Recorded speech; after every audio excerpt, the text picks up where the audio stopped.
สังสมไปเรื่อยๆเฮาแต่ว่าเหตุคือมือนี้เป็นมือสุดท้ายโลดเหตุมือนี้เป็นมือสุดท้ายบ่มีมืออื่นบ่มีมือว่านพยายามอยู่กับปัจจุบันให้ได้แต่ว่าด้านการกระทำก็กระทำไปเรื่อยๆบ่ว่าสิทานบ่ว่าสิทรงฌานเฮ็ดไปบ่ถึงข้าวตายมันก็บ่ตายหรอกตราบใดที่เฮาสั่งสมสิ่งที่มันเป็นกุศลอยู่มันก็คือสังกิจจะสามเณรตะกี้ขนาดแม่เพิ่นตายแม่ตายทั้งที่ตัวเองก็อยู่ในท้องแม่นั่นแหละเขาเอาไปเผาเขาไปเผาเด้แต่หม่องสิบ่ไหม้แต่หม่องท้องนั่นแหละพวกอันดูแลปราสาทเอาอันปะตัก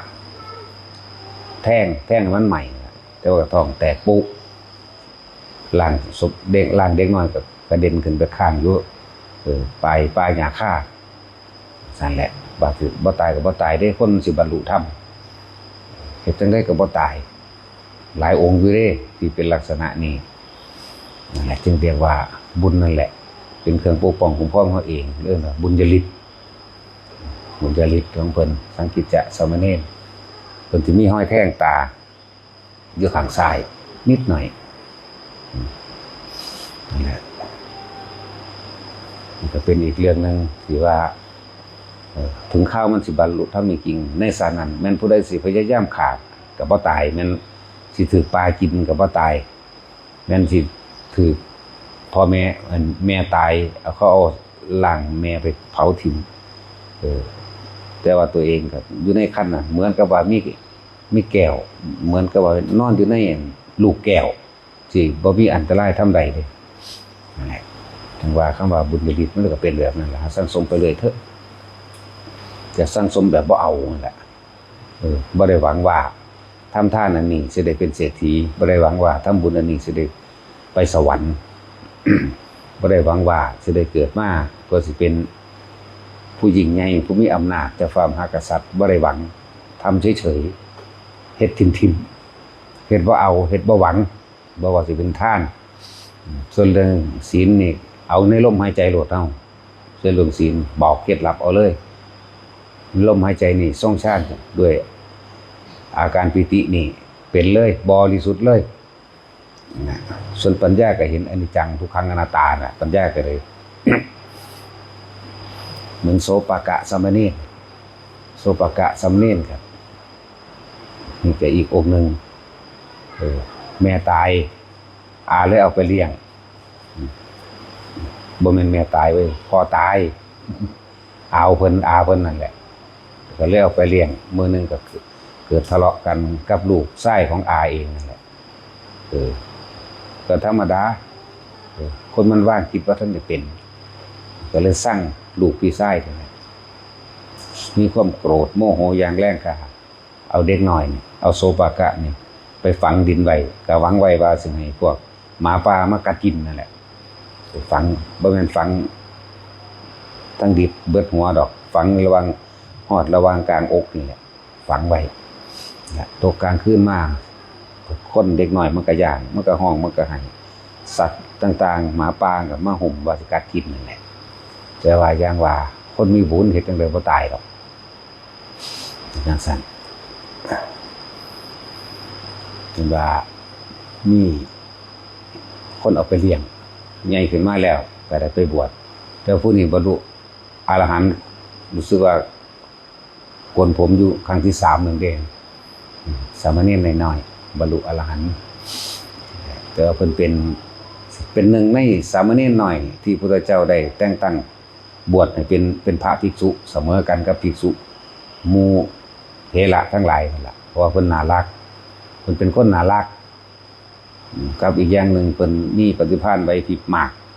ตอบคำถามพระพุทธเจ้าได้1ไม่มี2คืออะไรทุกอย่างเกิดจากใจเป็นใหญ่ใจเป็นประธานทุกอย่างรวมที่ใจรวมอยู่ที่จิตเรียกว่า1ไม่มี2แล้วก็แตกแขนงออกจากจิต2คืออะไรเพิ่นก็ตอบคำถามกายใจก็คือรูปกับนามนี่เอง3คืออะไรอนิจจังทุกขังอนัตตา4คืออะไรคือธาตุทั้ง4 5คืออะไรกับขันธ์5รูปเวทนาสัญญาสังขารวิญญาณ6คืออะไร ไล่ออกอายตนะทั้งหกว่าไปตาหูจมูกลิ้นกายใจเจ็ดคืออะไรคือองค์แห่งการตรัสรู้โพชฌงค์เจ็ดแปดคืออะไรหนทางแห่งความบริสุทธิ์คือมรรคมีองค์แปดเป็นไล่ไปเก้าคืออะไรไล่ไปมรรคสี่ผลสี่นิพพานหนึ่งสิบคืออะไรอันนี้เป็นคำเป็นเกี่ยวกับพยานของพระพุทธเจ้ารูปฌานสี่อรูปฌานสี่สัญญาเวทิจนิโรธสมาบัติตลอดทั้งละอาสวะขยะญาณหรือเรียกยังว่าอนาวรญาณหรือทัสสะพระญาณแห่งพระศาสดานี่พุทธเจ้าต่อไปนี้เธอจงเป็นภิกษุเถิดโอ้ยมันธรรมดาเด็นั่นแหละเกี่ยวกับทัสสะพระญาณของพุทธเจ้าอันบ่มีเครื่องเปรียบบ่มีเครื่องเปรียบจริงๆมันอธิบายยาวกว่านี้อยู่ดอกแต่มันสั้นอันที่มาเว้าสรุปเอาสั้นๆนะบ่เอาละเอียดถ้าช่วยอยากได้ความละเอียดก็ไปอ่านเอาเองตัวอยู่ในไตรปิฎกมีสุแนวโลดอันนี้เขาเว้าย้อนขึ้นหลังถ้ามันพูดขึ้นมาให้เว้าจักมันเป็นหยังดอกจังว่าพวกเฮาตั้งใจเหมือนวันนี้เป็นวันสุดท้ายของพวกเฮาโลดตั้งใจความประมาทนั่นแหละพวกเฮาอย่าประมาทเพราะความประมาทเป็นหนทางความเกิดและความตายนั่นแหละตายแล้วเกิดแล้วตายสั่น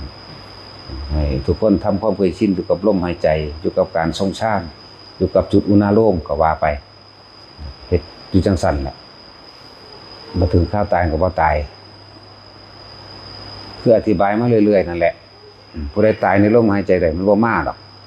จิตบ่มีหม่องตั้งคือบ่มีหม่องคิดถึงบ่มีหม่องอยากเป็นบ่มีหม่องอยากได้เฮ็ดไปเถอะตายดับในลมหายใจแล้วอย่างนั้นก็อนาคามีแล้วเว้ย